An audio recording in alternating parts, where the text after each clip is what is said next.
Everything you have been told about protecting your heart after 60 is incomplete.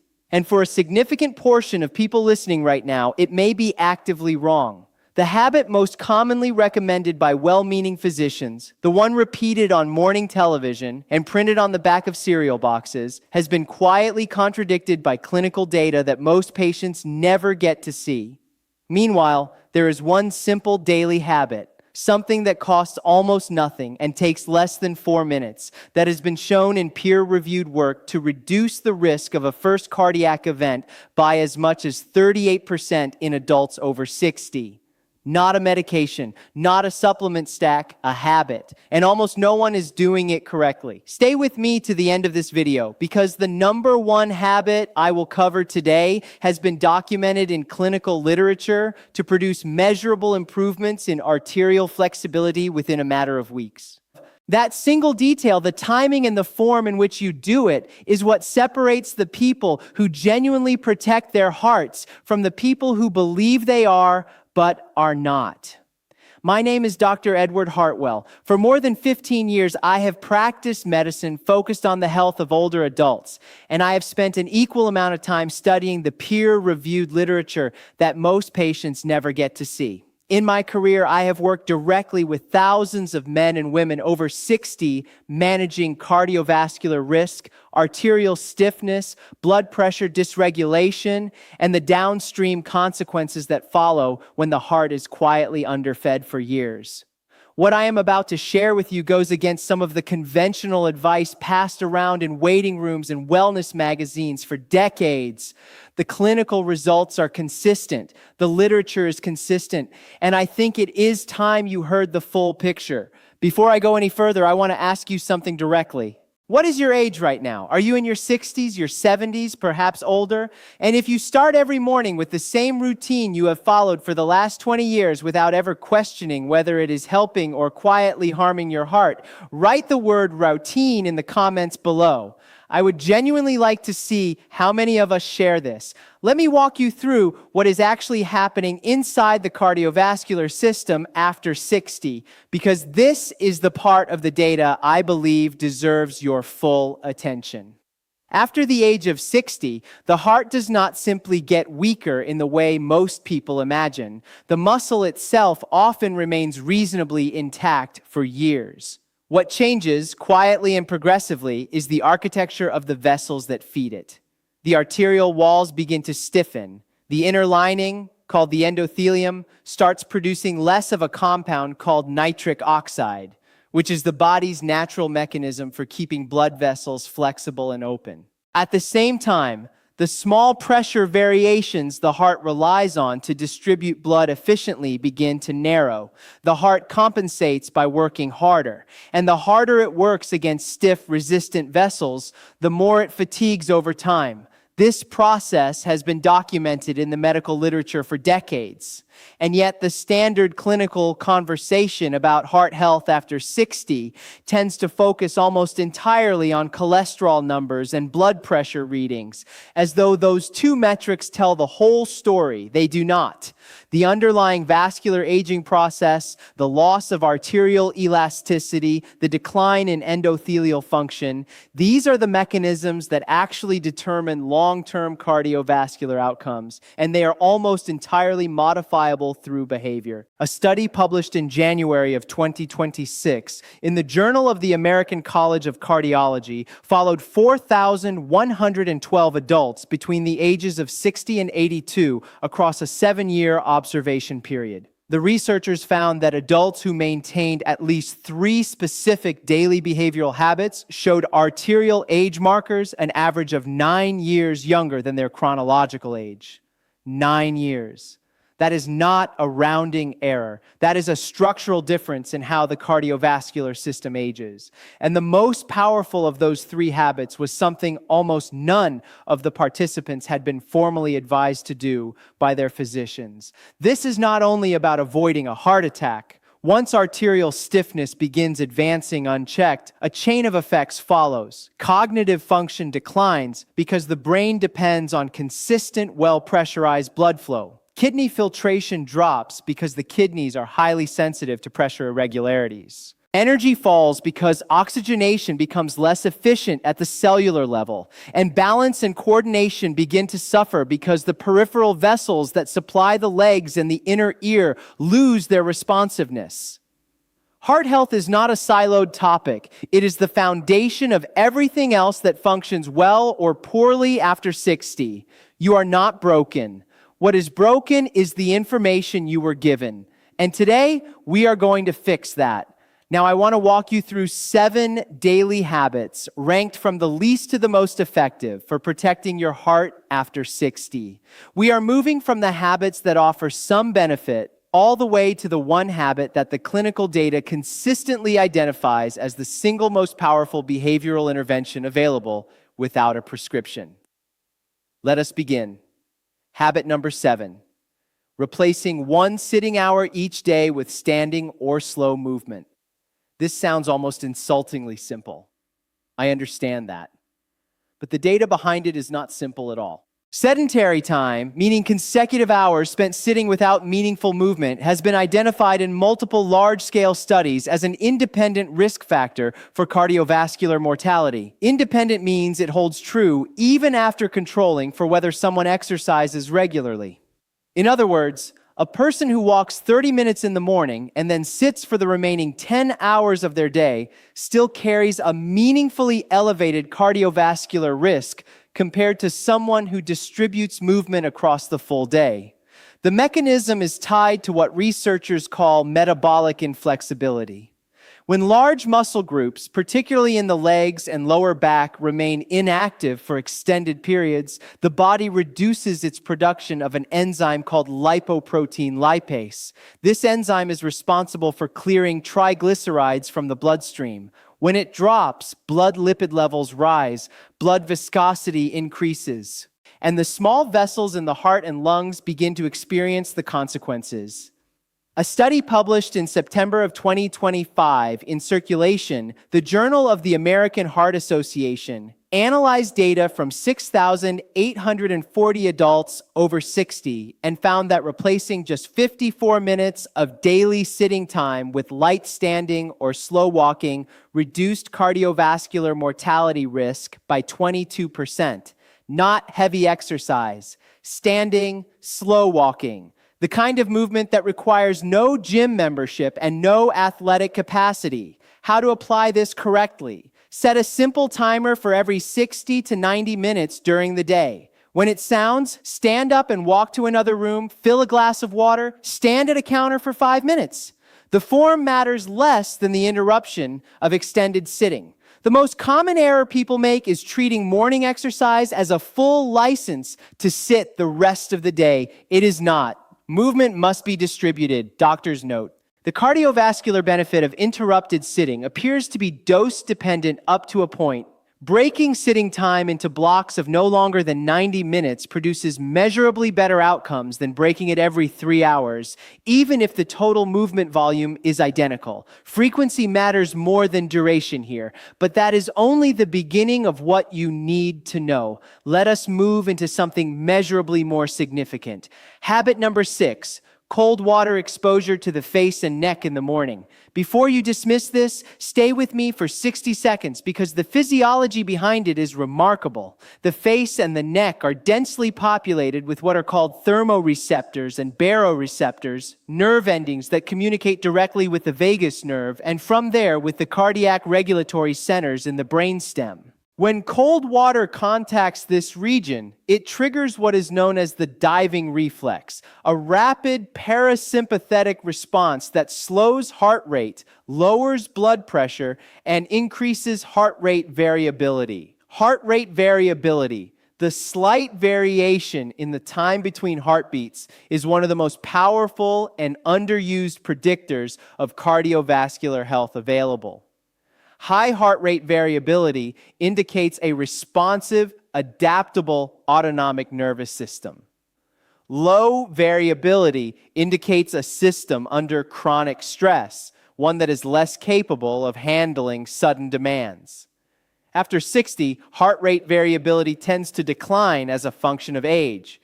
But it is not a fixed decline. It responds to behavioral inputs. A controlled trial published in the European Heart Journal in March of 2025 examined the effects of daily cold face immersion, specifically 30 seconds of cold water applied to the face and the neck in adults between 65 and 79. After 8 weeks, participants showed an average increase in heart rate variability of 17% and a reduction in resting heart rate of 4 beats per minute. Those numbers reflect genuine autonomic improvement. How to apply this correctly? In the morning after washing your face, fill the sink with cold water and submerge your face for 15 to 30 seconds, or splash cold water over the face and neck repeatedly for the same duration. Do this before coffee, before a full meal, and before significant physical activity. The response is strongest when the body is at baseline temperature. Do not use ice water. Cold tap water is sufficient and safer. Doctor's note: the parasympathetic activation triggered by cold face exposure persists for 30 to 40 minutes in most individuals. If you have a blood pressure reading or a stress-related conversation ahead in the morning, doing this beforehand produces a measurably calmer cardiovascular baseline. This is not alternative medicine. It is applied autonomic physiology, which leads us directly into habit number 5. Habit number 5. Deliberate nasal breathing during all low and moderate intensity activity. Most people breathe through their mouths without thinking about it during walking, during light housework, during conversation. And while this feels natural, it quietly bypasses one of the body's most sophisticated cardiovascular support mechanisms. Nasal breathing filters, warms, and humidifies incoming air. But more critically for the heart, it governs the production of nitric oxide in the paranasal sinuses. Nitric oxide, as I mentioned earlier, is the compound responsible for keeping arterial walls flexible and relaxed. The sinuses produce nitric oxide continuously, and it is carried into the lungs and bloodstream specifically during nasal inhalation. Mouth breathing bypasses the sinuses entirely, which means it bypasses a significant fraction of the body's natural vasodilatory mechanism. Research published in the journal Frontiers in Physiology in October of 2025 involving adults over 62 found that a 12-week nasal breathing protocol during daily walking produced a 7% improvement in endothelial function and a statistically significant reduction in systolic blood pressure compared to a control group that walked the same distance while mouth breathing. Same exercise, different breathing pattern, meaningfully different cardiovascular outcomes. How to apply this correctly? During any walk or light physical activity, keep your mouth closed and breathe only through the nose. If nasal congestion makes this difficult, address the congestion first with saline rinse before beginning activity. Start with 10 to 15-minute walks and extend gradually. If you find yourself breathless during nasal-only breathing, slow down until the breathing becomes comfortable again. The effort level should be regulated by your breathing, not the other way around. Doctor's note: nasal breathing during sleep is equally important and often more difficult to achieve. If you consistently wake with a dry mouth, you are likely breathing through your mouth at night, which is disrupting your cardiovascular recovery during the sleep cycle. Simple nasal strips worn at night can produce measurable improvements in morning blood pressure readings within 2 to 3 weeks. Now I will move you into something measurably more powerful, and this is where the evidence becomes genuinely remarkable. Habit number 4, morning sunlight exposure within the first hour of waking. This one surprises people. The connection between sunlight and heart health is not the one most people imagine, which is typically about vitamin D. The deeper mechanism is circadian. The cardiovascular system runs on a biological clock, and that clock is calibrated every single day by the first light signal that reaches the retina in the morning. When that signal is missing, as it is for tens of millions of older adults who spend their mornings indoors, the autonomic regulation of the heart becomes slightly desynchronized. Blood pressure patterns shift, cortisol timing shifts, and over months and years, the cumulative cardiovascular cost of chronic circadian misalignment becomes measurable. A landmark study out of the Karolinska Institute published in February of 2026 in the journal Nutrients tracked 3,244 adults over 60 across 4 years and found that those who received consistent morning sunlight exposure, defined as at least 10 minutes of outdoor light within 60 minutes of waking, showed a 31% lower incidence of major adverse cardiac events compared to those who did not. The effect held after controlling for physical activity levels, diet quality, and vitamin D supplementation. It was not about the vitamin D, it was about the light signal itself and its effect on autonomic cardiac regulation. How to apply this correctly? Within the first hour of waking, step outside, even briefly, and expose your face and forearms to natural daylight for 10 to 15 minutes. On cloudy days, this still works because the relevant wavelengths of light penetrate cloud cover. Sitting near a window does not produce the same effect. The glass filters a significant portion of the relevant spectrum. You must be outside. Take the case of Patricia, a 71-year-old retired school teacher from Minneapolis. When Patricia first came to see me, she was managing stage 1 hypertension and had been on a low-dose medication for 3 years with only partial response. Her blood pressure readings fluctuated unpredictably despite good dietary compliance and regular evening walks. She was frustrated and beginning to feel that her body simply would not cooperate. When I reviewed her daily routine, I noticed she spent almost every morning indoors. She woke, made coffee, read the news, and rarely stepped outside before 11 in the morning at the earliest. In the Minnesota winters, sometimes not at all for days at a stretch. I recommended one addition: 10 minutes outside within the first 30 minutes of waking every morning, regardless of temperature or cloud cover. That was the only change we made for 6 weeks. When she returned, her morning systolic readings had dropped an average of 11 points. Her evening readings had also improved, though less dramatically. She told me something I have heard in different forms from patients many times since. "Doctor, I thought you were going to tell me to change everything. You told me to go outside in the morning. And it actually worked. I feel steadier. I feel more like myself. This was not a placebo effect. The mechanism was circadian reset of cardiovascular autonomic tone, a biological process that had been quietly starved of its morning input for years, finally received it. Small, disciplined changes, real and measurable results, and the same outcome is entirely within your reach."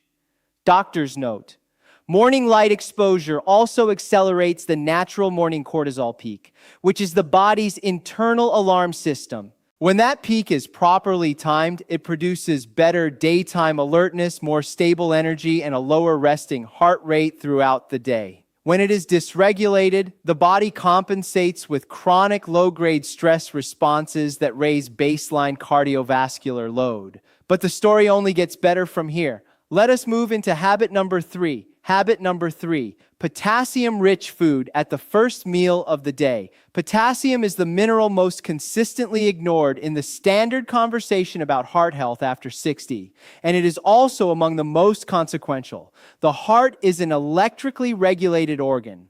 Every contraction is initiated and coordinated by electrical impulses that depend on a precise balance of mineral ions inside and outside the cardiac muscle cells.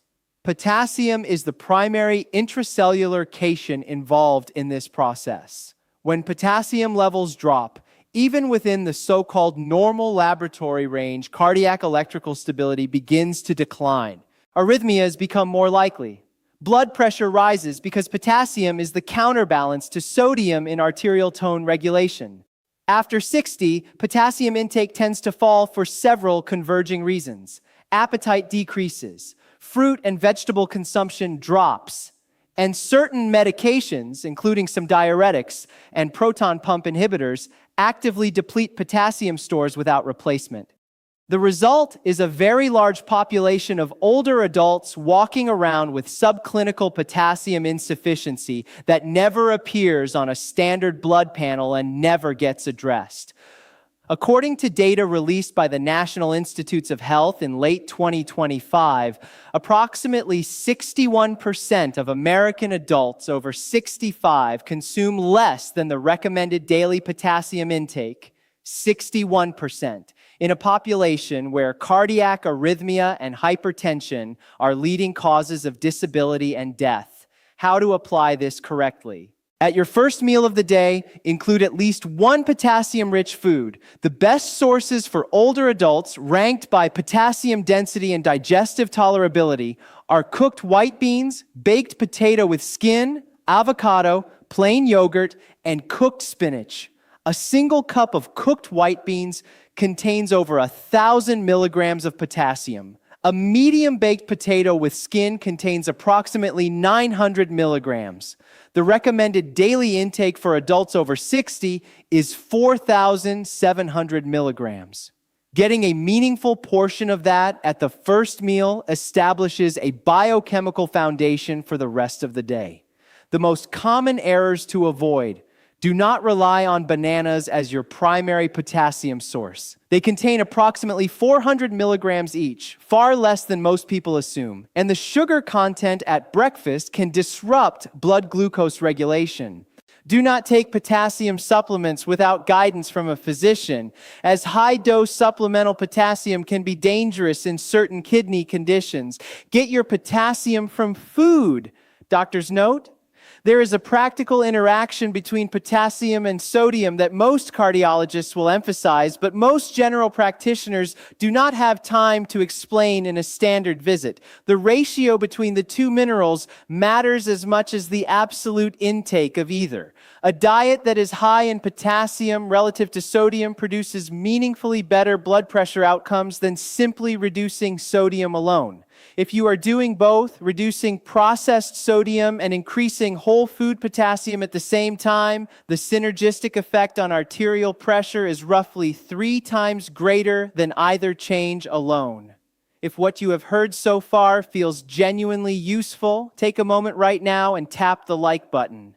And before I continue, one small request. If the information in this video has been valuable to you, please subscribe to this channel. My goal is to hand you clear, research-backed health information so you can make better decisions with more confidence.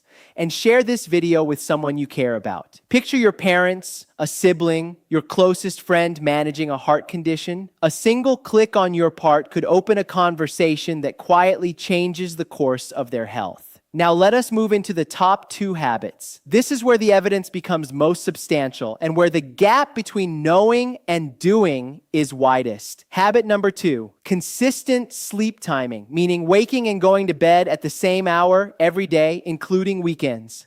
Sleep duration gets all the attention. Sleep timing gets almost none. And the cardiovascular data suggests that this is a significant oversight. The heart does not simply rest during sleep.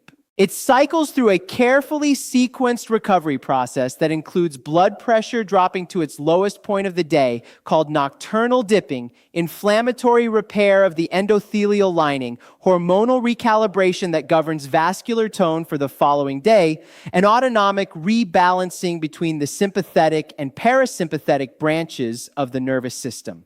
This entire sequence is not triggered by darkness alone. It is triggered by circadian timing, the body's internal biological clock. And that clock is calibrated not just by morning light, as I described earlier, but also by the consistency of sleep and wake timing. When sleep timing is irregular, when a person goes to bed at 10 on Tuesday and at 1 in the morning on Saturday, the cardiovascular recovery sequence is disrupted.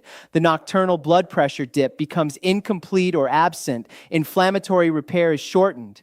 And the body enters the following day with a slightly higher baseline sympathetic tone, which translates to higher resting heart rate and higher blood pressure throughout the day. A study published in the Journal of the American Heart Association in November of 2025 analyzed sleep timing data from wearable devices worn by 8,391 adults over 60 across an 18-month period. Adults whose sleep timing varied by more than 90 minutes from night to night showed a 44% higher rate of cardiac arrhythmia compared to those whose sleep timing was consistent within a 30-minute window. 44%, not from sleeping fewer hours, from sleeping at inconsistent times. Take the case of James, a 74-year-old retired civil engineer from Atlanta. James came to see me after his cardiologist identified mild atrial fibrillation on a routine electrocardiogram. He was not symptomatic. He had no history of cardiac disease. He exercised 3 days a week and ate a reasonably healthy diet, but his sleep schedule was chaotic. He stayed up late on weekends to watch sports, slept in on Sunday mornings, and then struggled to fall asleep Sunday night before a Monday routine. He had been doing this for 15 years. I did not recommend medication. I recommended a fixed wake time of 6:45 every morning, 7 days a week, regardless of when he had fallen asleep the night before, and a consistent target bedtime of 10:30. Nothing else changed initially. 3 months later, his cardiologist repeated the electrocardiogram. The atrial fibrillation pattern was significantly less frequent. Not absent, but measurably reduced in both duration and frequency of episodes. James told me, and I still remember his exact words, "I thought sleep was about how many hours you got. Nobody ever told me that when you sleep matters just as much." His body had simply received what it had been missing, a consistent signal that allowed the cardiovascular recovery sequence to complete properly every night. And the same outcome is entirely within your reach. Doctor's note: the most powerful lever for stabilizing sleep timing is the wake time, not the bedtime. If you fix the hour at which you wake, the body naturally begins to calibrate its sleep pressure to match. Attempting to control bedtime without anchoring wake time is, in my clinical experience, almost universally unsuccessful over the long term. If you believe consistent sleep timing could be part of your own answer, type yes in the comments below. If you are still skeptical, type 0. Your response genuinely helps other viewers understand they are not alone in this question. Now we arrive at habit number 1. The single daily habit that the clinical data most consistently identifies as the most powerful behavioral intervention for heart health available after 60 without a prescription.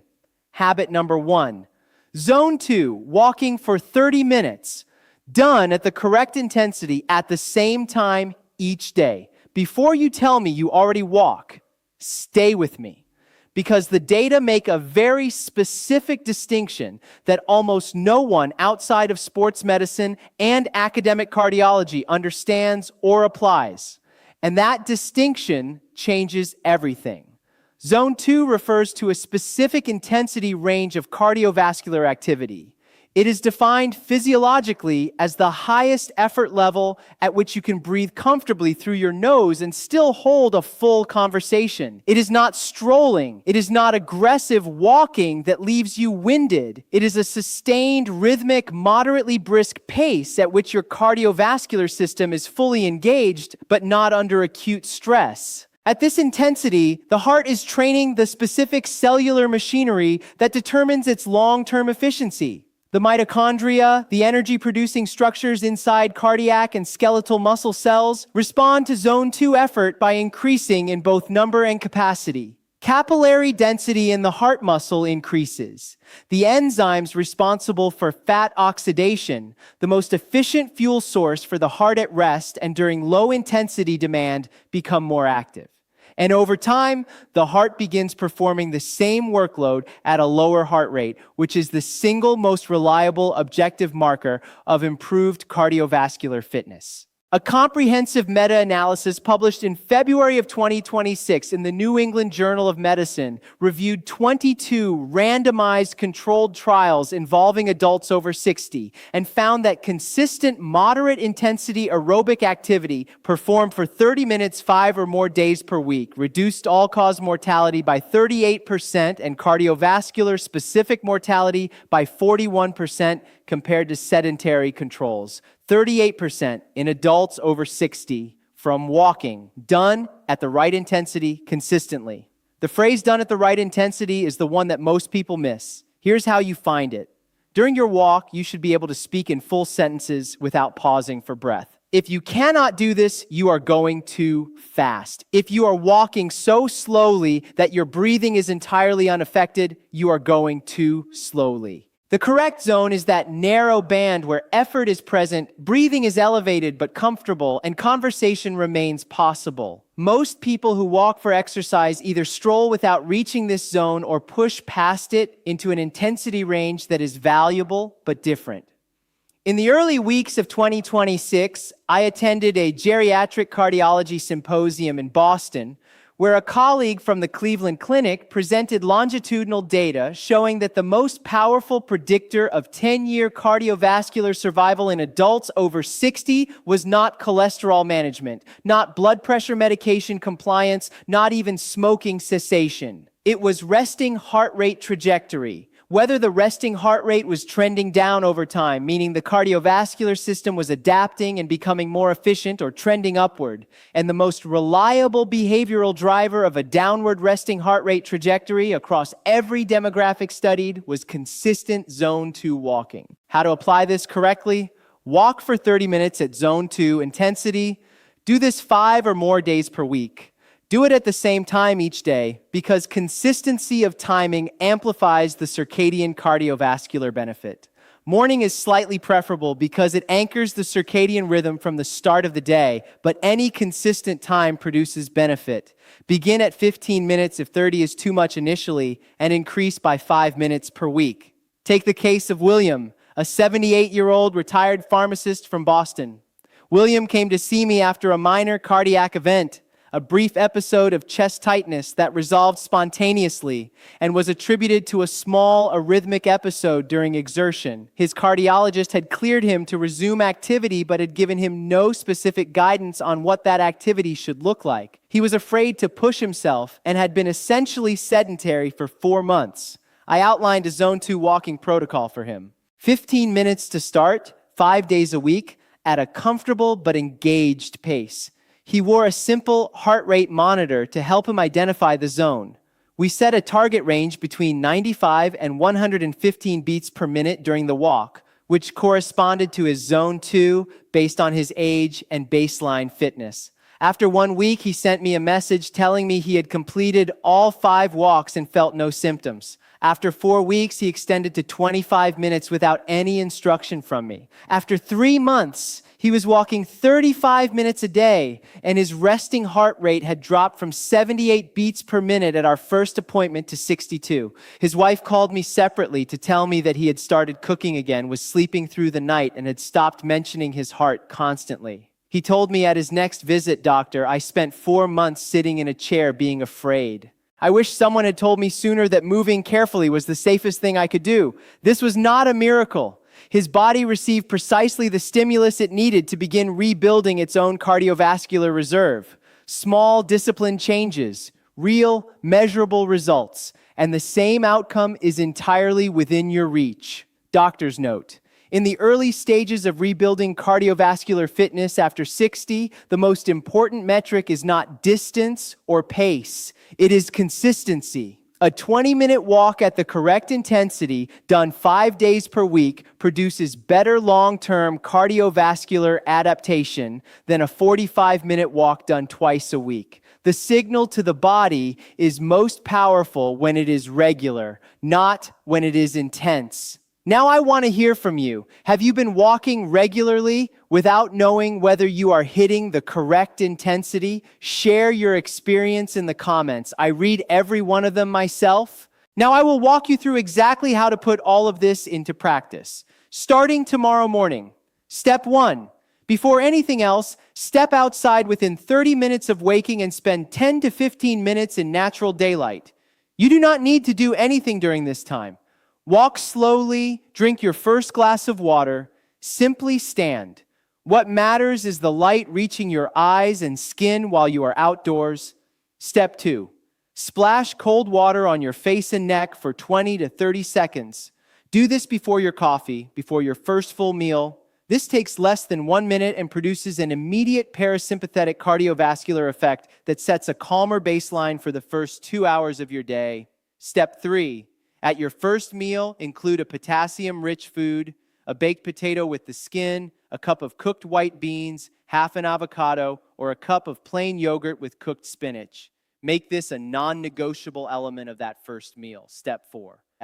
30 minutes of zone 2 walking, 5 days a week. Choose your consistent time and do not negotiate with it. Morning is preferable. Any consistent time is effective. Step 5. Throughout the day, interrupt any sitting period that exceeds 90 minutes. Stand up, move to another room, fill a glass of water. Keep large muscle groups active at intervals across the full day. Step 6, set a fixed wake time and hold it 7 days a week. Let everything else in your sleep schedule adjust around that anchor. This is the single most powerful lever for cardiovascular recovery during sleep. Do not repeat these critical errors. First, do not treat morning exercise as a license for all-day sitting. The benefit of movement is partially undone by prolonged sedentary time, and these are independent variables. Second, do not rely on supplements as a substitute for behavioral habit.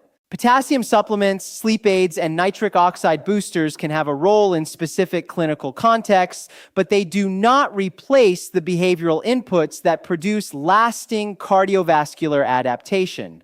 Third, do not walk at either extreme of intensity. Walking so slowly that your breathing is unaffected produces almost no cardiovascular training effect. Walking so fast that you cannot speak in full sentences pushes you past zone 2 into a range that is valuable for different reasons but less sustainable for daily practice. Within 3 days, you will notice that your mornings feel more grounded. Within 1 week, your sleep onset will begin to improve as the circadian anchor of consistent wake time takes hold. Within 2 weeks, your resting heart rate may begin to trend downward by 1 to 2 beats per minute. Within a month, your blood pressure readings may show measurable improvement, and even your own physician may notice the difference in your baseline numbers at your next appointment. Treat this like any daily habit, no different from brushing your teeth. Now I want to bring this home. Today we have walked through 7 daily habits for protecting your heart after 60. We covered movement distributed across the day, cold water facial exposure for autonomic regulation, nasal breathing during activity to preserve nitric oxide delivery, morning sunlight for circadian cardiovascular calibration, potassium at the first meal for cardiac electrical stability, consistent sleep timing for complete nocturnal cardiovascular recovery, and zone 2, walking is the most powerful and evidence-supported behavioral intervention for long-term heart health available without a prescription. Each one carries its own specific impact on the cardiovascular system. But when you layer them together into a consistent daily routine, they work synergistically. The morning light sets the circadian tone. The cold water exposure activates the parasympathetic baseline. The nasal breathing maximizes nitric oxide during movement. The potassium at the first meal supports electrical stability. The zone 2 walk trains the cardiac mitochondria. The interrupted sitting prevents the metabolic cost of prolonged sedentary time, and the consistent sleep timing allows the full cardiovascular recovery sequence to complete every night. These are not 7 separate habits. They are 7 inputs into the same system. My core message here is not fear. It is not to suddenly abandon everything familiar. My message is empowerment. You now hold information that most people will go their entire lives without hearing. The clinical data on behavioral cardiovascular protection in adults over 60 is more powerful and more specific than the general advice most people receive in a standard medical appointment.